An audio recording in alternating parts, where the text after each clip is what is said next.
My people, my Biafran people, how on a day? I say good morning, good afternoon, good evening, good night, depending on where you're listening to the sound of my voice. This is the Biafra Superstars Media, and I'm holding it down. I say, may God bless Biafra, and may God bless His Excellency, Oyendoma Nnamdi Kanu. May God bless His Excellency, the Prime Minister of the Biafra Republic Government in Exile, His Excellency, ESN, Ekpa, Simon and Joko, for the job Simon is doing. Simon, I want to say we thank you. We appreciate you, we love you, because we know in your hands Biafra is coming, in your hands Biafra is safe, and in your hands when Biafra comes, the people of Biafra will rejoice. My fellow Biafrans, I want you to watch this.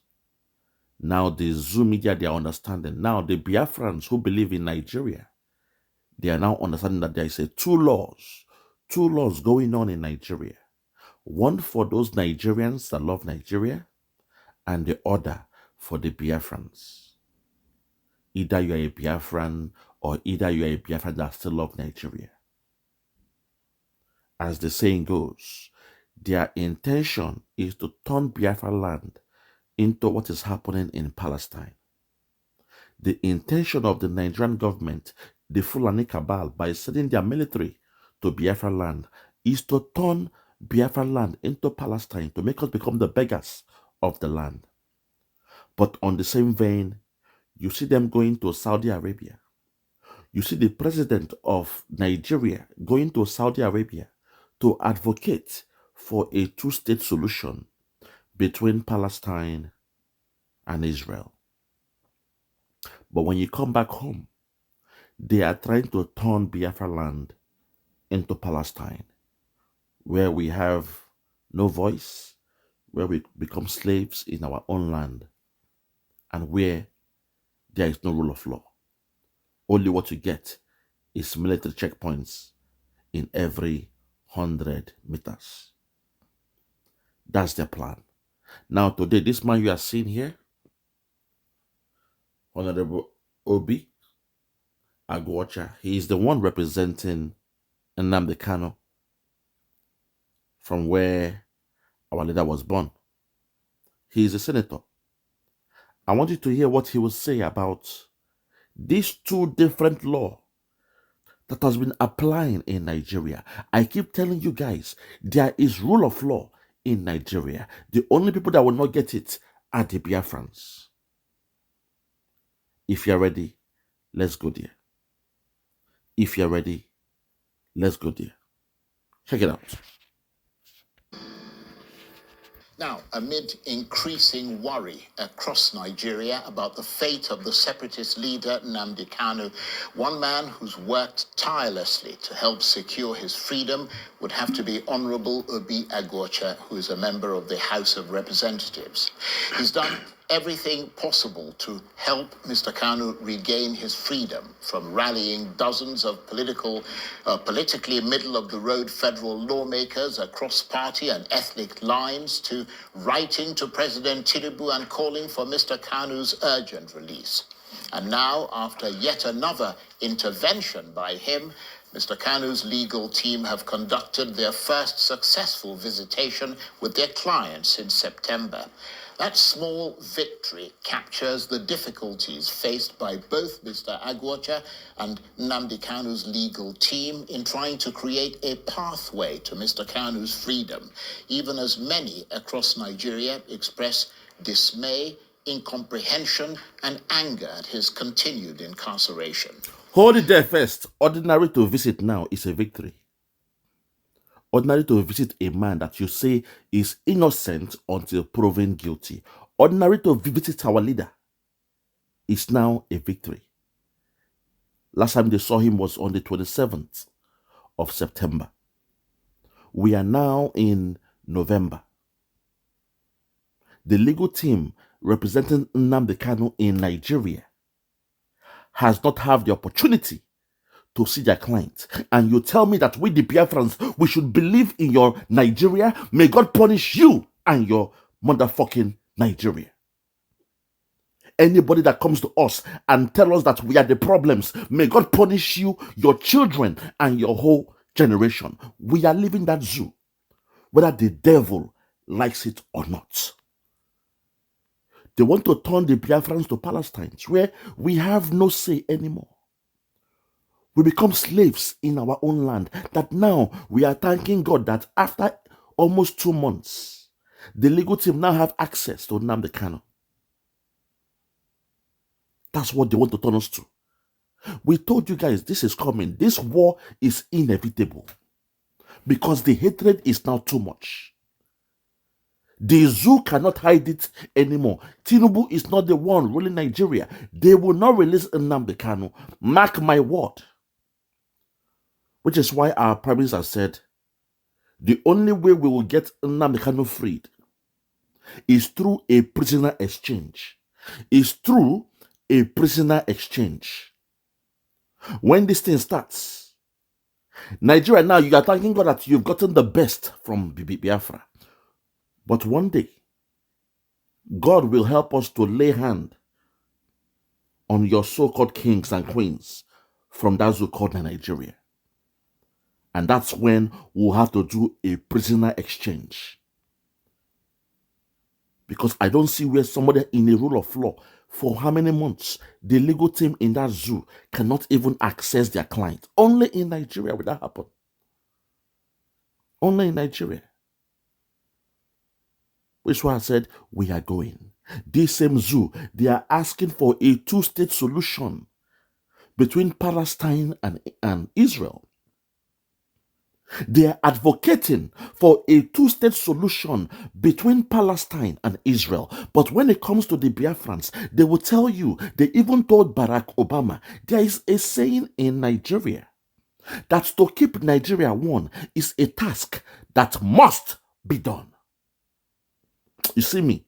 I hate that zoo called Nigeria with a passion. Nothing in this world will make me have any affinity with that zoo called Nigeria. And when Biafra comes, we shall build a wall between us and the cabal. A wall will be built. The borders of Biafra will be a very tall wall. Because these people, they are devils. They are worse than Lucifer himself. I digress. Let's continue. Listen. Small victory captures the difficulties faced by both Mr. Agwocha and Nnamdi Kanu's legal team in trying to create a pathway to Mr. Kanu's freedom, even as many across Nigeria express dismay, incomprehension, and anger at his continued incarceration. So, amid all the upset, where do things stand at the moment in that campaign, as a stony-faced government continues to rebuff all entreaties to set the captive free? Well, for all this, I'm joined now in the studio by the member of the National Assembly representing the Ikwana-Umuahia Federal Constituency, Honorable Obi Agwocha. Thank you very much indeed for coming in. Thank you, Charles. I'm happy to be back here again. Well, it's good to see you again. Thank you, Sam. So this is a small victory, isn't it? But it is certainly a victory of sorts. Getting Nnamdi Kanu's lawyers, who haven't visited him since September. To gain access to him. And they issued a statement thanking you and commending you for your effort in that regard. How did you pull it off? Well, easily. The lawyers approached me sometime in September, not just as somebody who is at the forefront of the advocacy, but also as Nnamdi Kanu's representative at the Federal House. Nnamdi Kanu's from Umuahia North. I'm also from Umuahia North. We grew up together. We played soccer in Umuahia. So he's somebody well known. Both families are well known to each other. So it is my utmost responsibility as a Federal House member representing him to speak for him where no one else would speak for him. Not just for him, but for many others in that gap who may be facing one challenge or the other, especially in the administration of criminal justice as it pertains to Nigeria. So I've been speaking about him. We've started to make some headway. Previously, it was very combative between the government's approach and, of course, Nnamdi Kanu's legal team's approach. So they approached me to say, well, for over a period of time, they've not had access to him. So I wrote to the director of DSS. He responded. Rather than escalate it in the chamber of the House of Representatives, I chose to involve my speaker.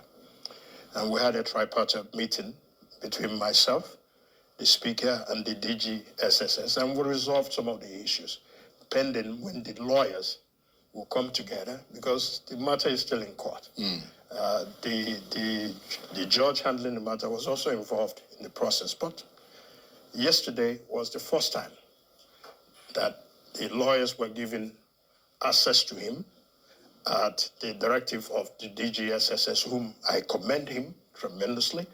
He has come to this position, a very difficult position, in handling a very sensitive issue. But he has come in this position also being mindful that the issue at hand is a very sensitive issue, and he's putting a human face to it. Forgive me if I beg to differ. Exactly. But, I mean, this is a democratic country. And in a democracy, My God, somebody has the right to a legal defense team. Of course. that's what I'm saying here. In a learned world, I don't know, even if you take the life of somebody, you still have the right to a legal team. You are presumed innocent until proven guilty. You are assumed innocent. They presume you that you are innocent until proven guilty. It is clear Nigeria is not a sane country. Nigeria is not running a democratic system, and Britain has refused to speak on this. Britain, oh Britain. A man that traveled to Kenya with a British passport. To the Biafrans living in Britain, I gave you an assignment. Go to all your members of parliament, your MPs, they call them the MPs in Britain, I believe. Go to them and lay this case on their desk. They will come to solicit for your votes. Lay this on their desk that as a black British, you are not safe if you travel abroad, because this happened to a black British, a Biafran who is a black British. He went to Kenya on holiday, and the Nigerian zoo dirty government, the criminal government, the cabal government, they went to Kenya to kidnap him since 2021, since June 2021. So if your MPs are soliciting your votes, they must come in the public and request the freedom of Nnamdi Kanu. This is a simple thing. I don't know why you Biafrans in Britain, you are scared to speak out. I'm only speaking to those that have their document. If you are British, or if you have your permanent residency in Britain, then I implore you to go and speak. Write to your MPs, email them. They have their emails there. They will respond back to you. You guys shouldn't be scared. I know Nigeria has planted the DNA of fear in your hearts. You are scared of those in authority because over time, the Nigerian culture has placed fear in your heart. All you have to do is email them, write to them. If you don't know what to write, you tell me. I will give you a format. Write to your MP. Explain to them that you cannot vote for them. They should not come for your vote until they explain why a black British since 2021 was kidnapped in Kenya and it has not been discussed in the House of Parliament. What's going on? Oh my God. You guys sometimes just, you disgust me, man. You disgust me. If you all you do is pray to Jesus to get freedom from Nnamdi Kanu, Nigeria is not a democratic country. Nigeria is a banana republic. It is a criminal enterprise. It is a contraption created by Britain. And the best way to shame Britain is to go in their local policy there, go to their parliament and tell them your foreign policy. This is what you are doing to the blacks, the black British, when they go on holiday and an African country, a third world country like Nigeria, a criminal country like Nigeria kidnaps somebody and you have refused to speak about it. It means you've got your hands in it as well. You are being complicit. Britain, your hands are soiled in the kidnap of your citizens. If not, how come a black British on holiday, he went on holiday to Kenya, and the Nigerian zoo government A government from a third world country, a shithole country, kidnapped a black British. Until this day, Britain has said nothing about it. You guys, you disgust me, man. Eh? Simple things to deal with. You are all scared. I don't blame you. The virus of Nigeria is still affecting you all. Because by now, your MP should be speaking out. You tell them, when you speak out, you have gotten my vote. All you need to do is speak out for Nnamdi Kanu. You have gotten my vote. As easy as that. You guys sometimes, man, you're just backward. Please, let's continue. Listen, please. It's a very sensitive issue, and he's putting a human face. Well, forgive me if I beg to differ. Okay.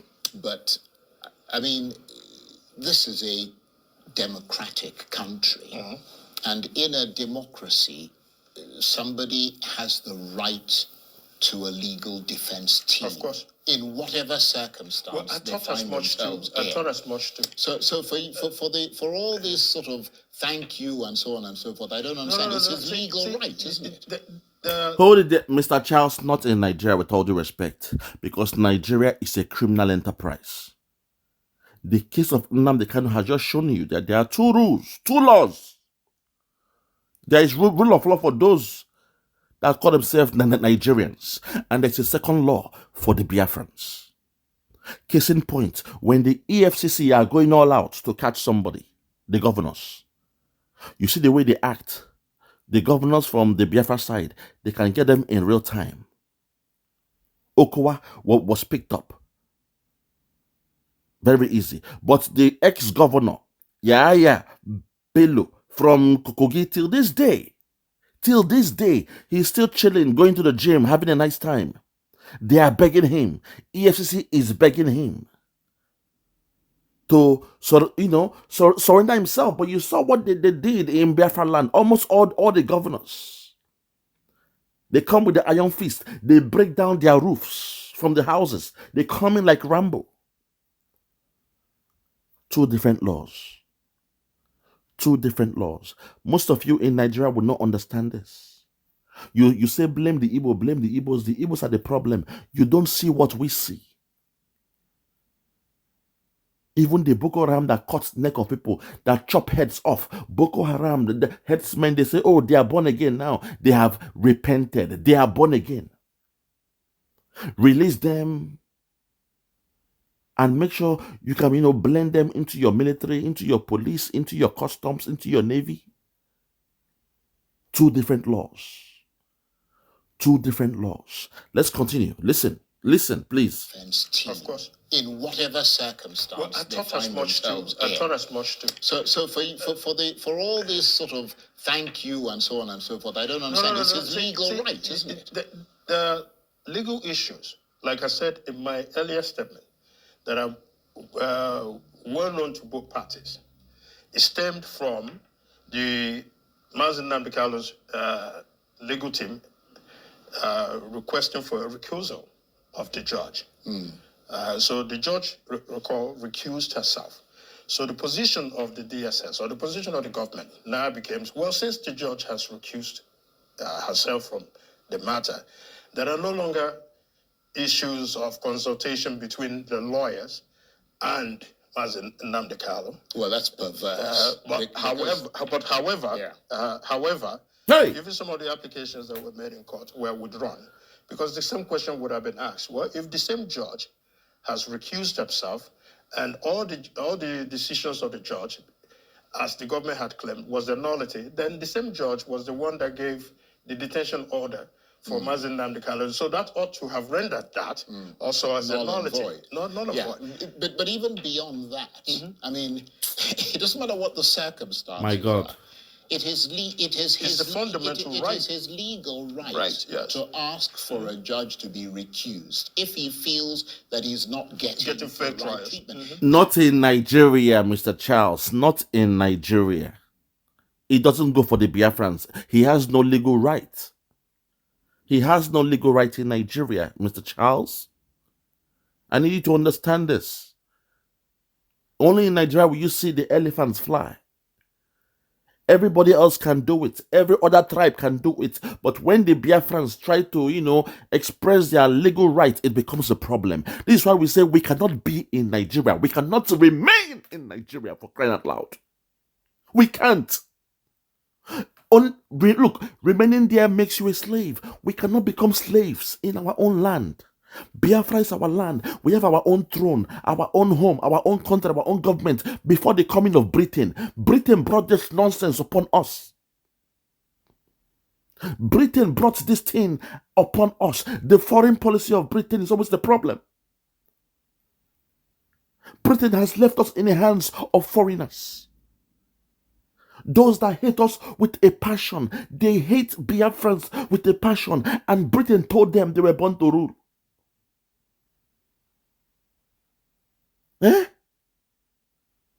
That's what we are saying here. That's why we are doing what we are doing, that we are done with this thing called Nigeria. We have divorced ourselves from Nigeria, and come what may, from 2nd of December, all die in a die. I would rather die and believe in something that will set my people free than to live like a coward for 1,000 years. I would rather die fighting for my people than live in a contraption as a second fiddle, as a coward, as a slave. That in their so-called election, they will say the Igbos must not vote a candidate of their choice. The Igbos have no choice. Even in your election, the Igbos have no choice. Only a slave has no choice. According to the books, a slave has no choice. So they have now likened the Igbos. They have now relegated the Igbos, the Biafrans, to slaves in Nigeria. Well, if the old men that call themselves the politicians, if they say yes to that, we the Biafrans, we the youths of Biafra, we are saying no, not on our watch. We are the new breed. We are coming to say no. We shall live as Look, we must be liberated in our land. We refuse to be slaves. We refuse to be slaves in the 21st century. We refuse to be slaves. We are going home. This is why we need Biafra. In a place where rule of law exists. Oh, I can go on and on, my God. Hey, let's continue, I beg. Let's just continue, please. Continue. The detention order for Nnamdi Kanu'S. So that ought to have rendered that also as a nullity. Not a void. But even beyond that, I mean, it doesn't matter what the circumstances are. It is his fundamental right. It is his legal right to ask for a judge to be recused. Not in Nigeria. If he feels that he's not getting fair the right treatment. That does not preclude. It's got nothing to do with his right to have access to his lawyers. I perfectly agree with you. That was the position we took. That was the position even in the meeting between myself, the speaker, and the DGSS. I took that position. Mr. Speaker concurred with that position. Even the DG concurred. Now, while I was saying thank you, the DG could have easily come to that meeting and feign ignorance of the law and say, no, well, let's status quo remain. Let's keep, going at each other. They will release one press statement. The Kanu lawyers will release one press statement. But he recognizes the position of the law and set aside the office of DSS, who could have come in as a cowboy. But he now said, no, I want things to be done properly. He gave the room to allow myself, the speaker, the lawyers of Nnamdi Kanu'S to be engaged in this, finding a solution that will enable both sides at least to begin to talk and have access to Nnamdi Kanu'S. It's not just that. There were issues as well concerning the health of Nnamdi Kanu'S. It was rumored that he was dead. It was rumored that he was ill, which I also asked the DG. The DG, for the first time, they've never had it before, allowed Nnamdi Kanu'S to choose a doctor of his own choice, and at the same time allowed him to choose a medical facility beyond the government medical facilities for his treatment. Mazen Nnamdi Kanu has exercised that privilege, and will continue as well to. So he's now gone to the hospital. Oh yeah, he's gone. The last time he went was, I think, October the 3rd. Right. And he confirmed it to me because part of my effort was also to see him, to discuss with him, to know his thought process as to everything that is going around, and also to brief him and to make him understand the circumstances around. And then he assured me that he's comfortable with the doctor that he chose. He's comfortable with the medical facility that he chose as well to go to. So on issues of access and issues of management of his health, I can say that this current DG of SSS has been very cordial, has been very respectful. Much more so than the past. Right. Much more than in the past. That was why I said he has shown a human face. But in the larger scheme of things, how much does it move the needle forward in terms of getting Mr. Kanu closer to breathing the air of freedom? Just, I can tell you, a whole lot of things have been done, not just by me, but well-meaning Nigerians, stakeholders, who have found this to be an issue of injustice, who has also found this to appear, like the last time I was there, I said it would appear that there are two sets of rules in Nigeria, one for every other Nigerian and another one for the Igbo man. Where every other Nigerian will scale certain circumstances, the Igbo man will find it very difficult to scale. But that what we thought would have been more meaningful is the invocation of sections 174 of the Nigerian Constitution that allows the Attorney General, before the determination or a judgment of the court, that he can write to withdraw the matter. There are precedents that have already been set on this. So we're just asking, well, the way they have done for Igbo, the way they have done for Sawori and many others, that Nnamdi Kanu is entitled to those fundamental rights as a citizen. Well, you mentioned Section 174 of the Nigerian Constitution. I recall that in June, you made a direct appeal to President Tinubu, along with dozens of your colleagues at the National Assembly, urging him to order the Attorney General to discontinue the case based on that section 174, which gives him the power to end the trial in the public interest and in the interest of justice. Did you ever hear back from the President or the Attorney General? Like I said, we've met with the Attorney General. I've met with him several times. I've met with his Chief of Staff of Mr. President and many other government functionaries. The only person I have not met one-on-one now is Mr. President. And for obvious reasons. He has to be satisfied with the legal position, and also satisfied with the security positions. So I wish to talk so much, but so much has been happening now. The confidentiality of that is also what I said as a government officer. You can't reveal. That I can't reveal, I can't. But I am very optimistic that after all said and done, recently, my amiable governor, Dr. Alex Oti, also talked about it, having met Mr. President, and some assurances that were given to my governor by Mr. President. Those assurances that have been given to my governor remain consistent with the assurances also that I have been given and the things that I have worked with certain circle that have been put up for this. And I'm very optimistic that within no short distance time, Mazen Nnamdi Kanu will be released from detention. Whether he's going to be released by the invocation of Section 174, or whether he's going to be granted bail, the Supreme Court, after all, said that the lower court ought not to have revoked his bail, considering the circumstances that he faced before he absconded, meaning the military came to his home, ransacked his home, and he escaped. Say the right way, sir. Say the right way. They came with the aim to take his life. In the process, 28 men lost their life, including his dog, his pet, Jack. Say it the way it is. Let him know that the only reason why he escaped was some of his followers. They acted as a human shield to protect Nnamdi Kanu while he scaled the fence. And in the process of them protecting him, those ones, they also lost their life. He was the only one who was able to scale through the fence unscathed. Say it the way it is, sir. Don't make it sound like, oh, they just came there with an arrest warrant and they were knocking on his door. Hello, Mr. Kanu, are you inside? This is the government. No, say it the way it is. They came to take his life. They came to take him out. Say it the way it is. Let the whole world know. Don't be scared to speak out. Eh? Say it the way it is, for crying out loud.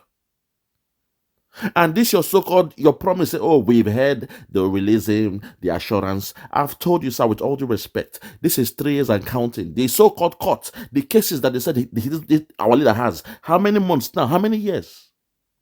If they really had a case on him, when they kidnapped him from Kenya, that same week, they would have tried him out. That same week, they would have tried him. And if he's guilty, they find him guilty. But they have nothing on him. Their intention is to hold him there.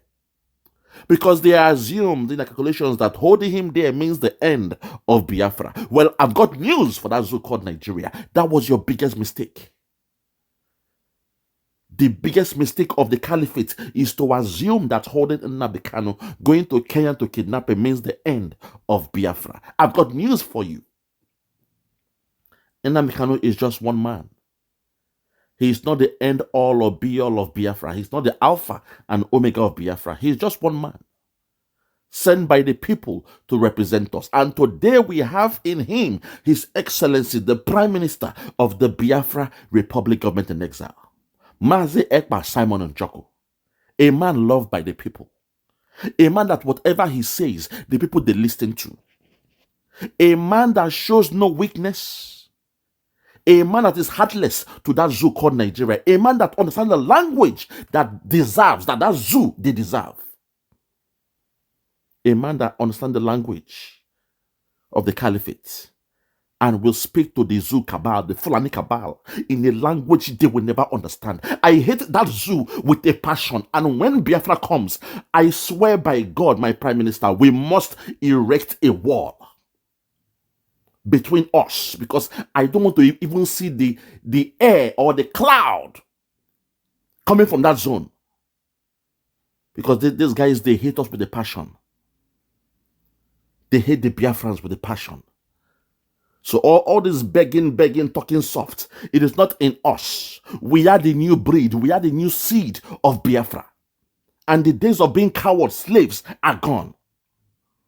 Man, you guys, you are so lucky. You see me, I am heartless. I am worse than the devil. I will show you more evil than the devil. I will bring havoc to that zoo called Nigeria, if given the chance. You bastards. Animals from a third world zoo country. You went all the way to Kenya to kidnap somebody on holiday. You went to Kenya to kidnap somebody on holiday. Since the month of June 2021 till this day, you have not been able to try him. You have kept him in solitary confinement. And you expect us, the enlightened ones, to be clapping our hands for you. I've lost all respect for Nigeria. And I thank God. I thank God we now have a Prime Minister who understands the memo. We now have a Prime Minister loved by the people. A Prime Minister who has the ears of America. For the first time, the Biafrans now have the ears of America. We are now closer to Washington. Oh my God. We are closer to the White House. We have those in Congress. We have one of the mavericks of the American Congress, the man known as Jim Moran. He was in the Congress while I was a baby.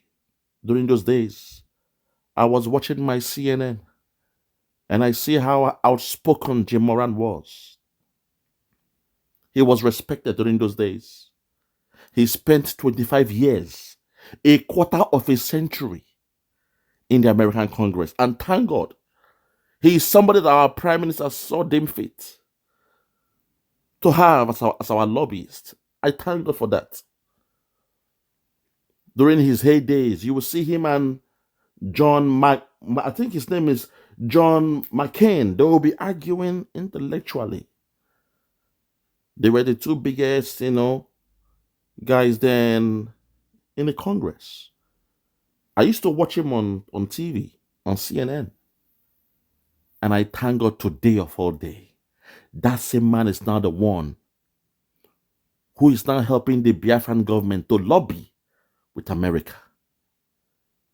Because as you all know, as America goes, so does the whole world. But if America sneezes, the world catch cold.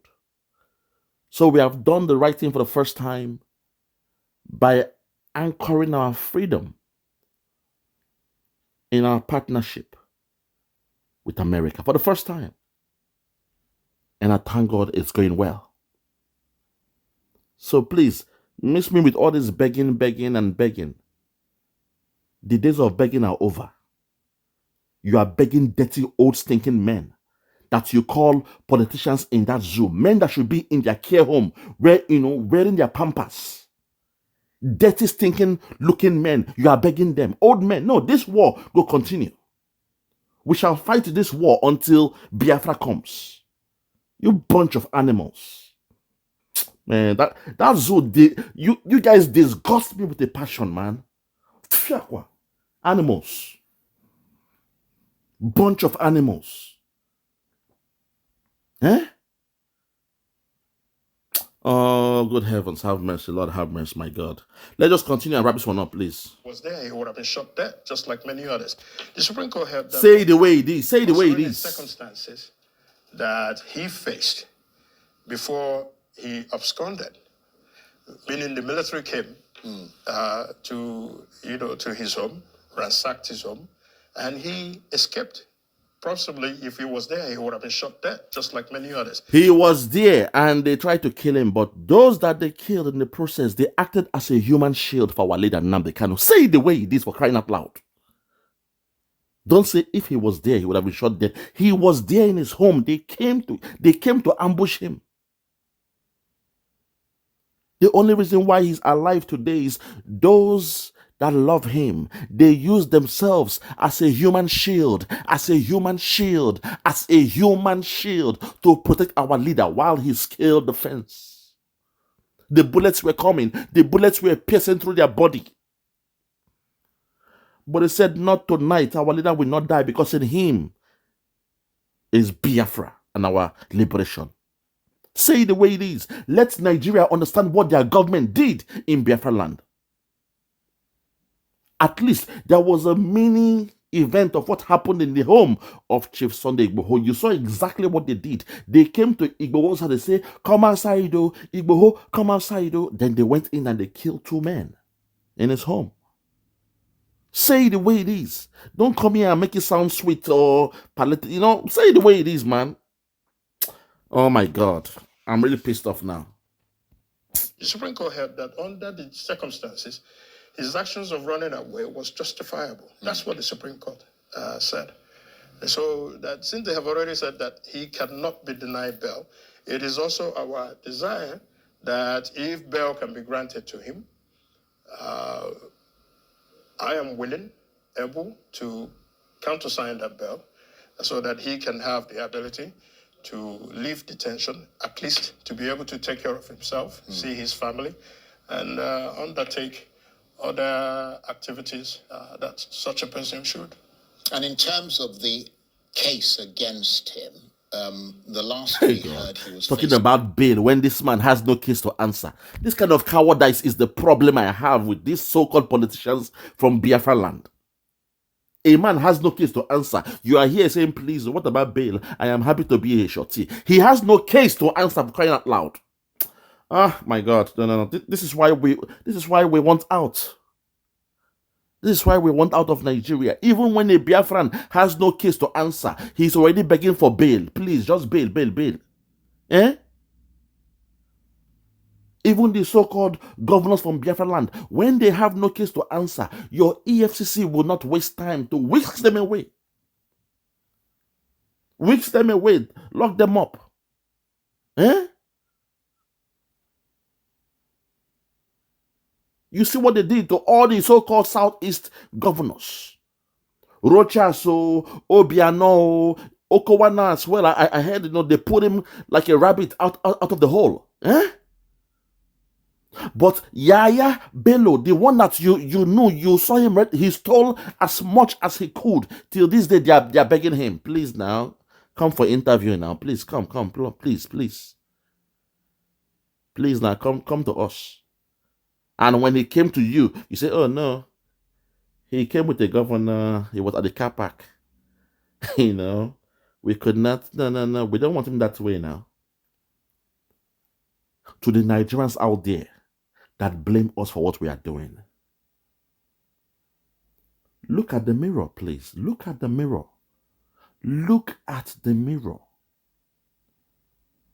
Stop calling, it's like a pot calling the kettle black. Look at the mirror. See what we are going through in your so-called one Nigeria. Look at what the Biafrans are going through. Look at what your zoo they are putting us through. This is why we want out. We don't want to be slaves. Or will you feel good that a particular tribe are treated like slaves in the 21st century? Some of you that live abroad in the land of the white man, even with your skin alone, you being black alone, they could easily identify you and treat you bad. But they said no. In America, they believe in equality and the rule of law. The Equality Act of 2010 was put in place to protect people like you in the Western world. But you are there enjoying the best of life. Some of you are in America, Canada, Australia, Germany, UK, France. You are enjoying the best of life, but you are pointing at the Igbos. The Igbo must go. Kill them. Kill the Igbos. Steal their properties. Break their business down. But you are living in a country where you are enjoying the best of life. A place where there is liberty, rule of law. Rule of law, but let me break it down for you guys. You keep on saying rule of law, rule of law, rule of law. Rule of law means a place where the law rules. Rule of law means a place where the law rules. It is the law that rules. The law. And the person who is interpreting that law is blind. The person who is making the law is blind. The person who is executing the law is blind. During those days, in the days of the guillotine where they chop heads off, the executioner wears a hood over his head to show you, say, there's nothing like face, so I don't know anybody. I'm only here to do a job. That might be his uncle, his in-law, that's about to face that execution. But you will see no emotion from that killer's face, the executioner's face, because he's putting on a hood. Show no emotion. In a country where there is rule of law, the law rules.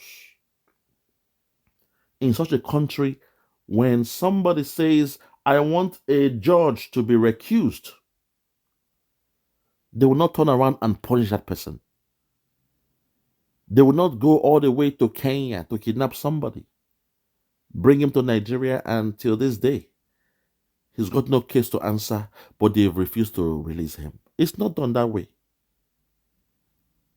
Only in Nigeria will elephant fly. As our Prime Minister used to say, only in Nigeria will elephant fly. So to those out there, keep on blaming, or you envy the Igbos, you hate the Igbos, you say we are the problem. Look into the mirror and judge yourself. Look in the mirror and judge yourself. Understand. This is the reason why we are saying we are done with Nigeria. We are going home. We want to be treated like human beings. We want to live like human beings. We are tired of being subjugated. Okwama, you saw what happened in Okwama? That some few hoodlums, they took out some military men. Then the whole of the community had to pay the price. They burnt down the whole of the community. But when you go to the north, the same thing happened. Something similar happened in Niger State. The people were safe. Every day, headsmen are buying people, no problem. Boko Haram are buying in the north, no problem. But in Biafra land, when something happens, everybody has to pay the price, the ultimate price of losing their life in the process. We are saying never again, which is why we, the Biafrans, we are going home. And by God's grace, from the 2nd of December will be the beginning of the restoration of Biafra. My people, I'll leave it here. I will leave it here. For those that have ears, let them hear. For those that have ears, let them hear. From me, from here, for now, I just want to say good morning, good afternoon, good evening, and good night. I remain yours truly, Biafra, Superstars Media. God bless you.